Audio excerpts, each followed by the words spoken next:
आमचं सरकार जनतेचं सरकार हे पुढच्या 5 वर्ष आम्ही जे आश्वासन जनतेला दिलं आहे ते पूर्ण करण्याकरता आम्ही काम करू आणि माननीय मोदीजी आमच्या पाठीशी आहे।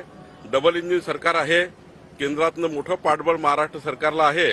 माननीय मोदीजी माननीय देवेंद्रजी डबल इंजिन सरकार आहे। या सरकारच्या माध्यमातून आम्ही जनतेचा विकास करू, जनतेच्या मागण्या पूर्ण करू। भाऊ, तुम्ही असे बोलले होते की आमदारांनी सरकारवर विश्वास ठेवावा, फक्त आमदार 10साठी यांच्यासाठी ती सूचना होती की सर्वांसाठी ती सूचना आहे? नाही, मीडियामध्ये एखाद्या वेळी बोलण्यापूर्वी माननीय मुख्यमंत्री महोदयाशी पूर्ण कुठल्याही प्रकरणामध्ये काय कारवाई झाली आहे, सरकारने काय पुढाकार घेतला आहे, सरकार काय त्या ठिकाणी योजना म्हणजे एखाद्या तपासाबद्दल करताय हे माननीय आमदारांनी जाणून घेतलं पाहिजे। तपासात काही जर अजून ॲडिशन करायचे असतील, जोडायचं असेल तर माननीय मुख्यमंत्री किंवा मंत्री महोदयाशी बोललं पाहिजे। पण मीडियाच्या माध्यमातून या ठिकाणी तपासामध्ये कुठे अडचणी येतील?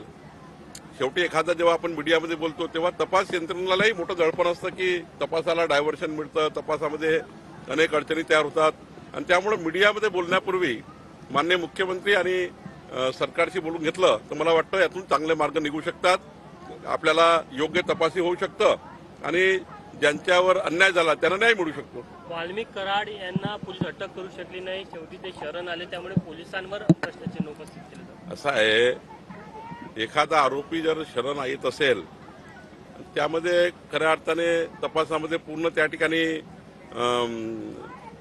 तपास पुढे जाणार असेल तर त्यामध्ये हे असे टीकाटिप्पणी करून काही योग्य नाही। काल म्हणायचे पकडत नाही, आता शरण आला तर त्याच्यामध्येही त्या ठिकाणी 10 गोष्टी करायला लोक लागतात। तर मला असं वाटतं तपास यंत्रणेवर कुठलेही दडपण तयार होणार नाही।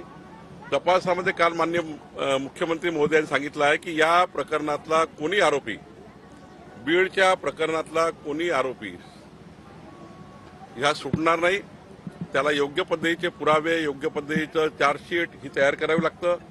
मला वाटतं गुन्हा दाखल करण्यापेक्षा गुन्हा हा पूर्ण त्या ठिकाणी निकाली निघणे आणि सर्व तपास यंत्रणेच्या माध्यमातून जे काही पुरावे येतील त्या पुराव्यातनं आरोपीला शिक्षा होणे, म्हणजे तपास कसा झाला पाहिजे की त्या शिक्षाच झाली पाहिजे, म्हणून काही काळ सरकारला लागतो तो द्यावा लागतो। आता टीकाटिप्पणी करणारे करतात। संतोष देशमुख यांच्या गावचे गावकरी जलसमाधी आंदोलन करत आहे, आरोपींना अटक करण्याची त्यांची मागणी आहे। मला वाटतं माननीय देवेंद्रजींनी या ठिकाणी इतकं स्पष्ट आणि योग्य पद्धतीने तपासाचं काम सुरू केलं आहे। मी गावकऱ्यांना विनंती करेल की देवेंद्रजीवर आणि आमच्या सरकारवर विश्वास ठेवावा, आमच्यावर विश्वास ठेवावा। माननीय देवेंद्रजींनी सांगितलेलं आहे, आमच्या मुख्यमंत्री महोदयांनी सांगितलेलं आहे की या तपासामध्ये आम्ही अंतिम करू आणि कोणालाही सोडणार नाही।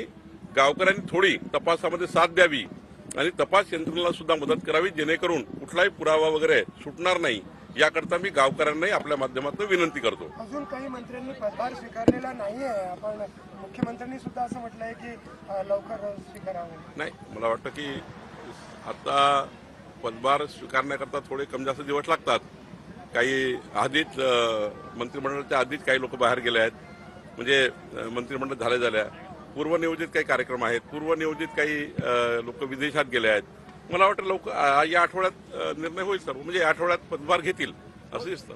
शिर्डीच्या मेळाव्यामध्ये राज्याला नवीन भाजपचा प्रदेशाध्यक्ष मिळेल ती घोषणा होण्याची शक्यता आहे? नाही, मला असं वाटतं की आमची प्रक्रिया सुरू झाली आहे।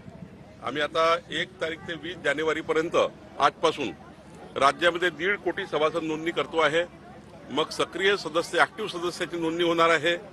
मग बूथ अध्यक्ष, 1 लक्ष बूथ अध्यक्ष आम्हाला करायचे आहे। मग तालुक्याच्या अध्यक्षाच्या निवडी होतील, जिल्हाध्यक्षाच्या निवडी होतील, त्यानंतर प्रदेशाध्यक्षाची निवड होतं।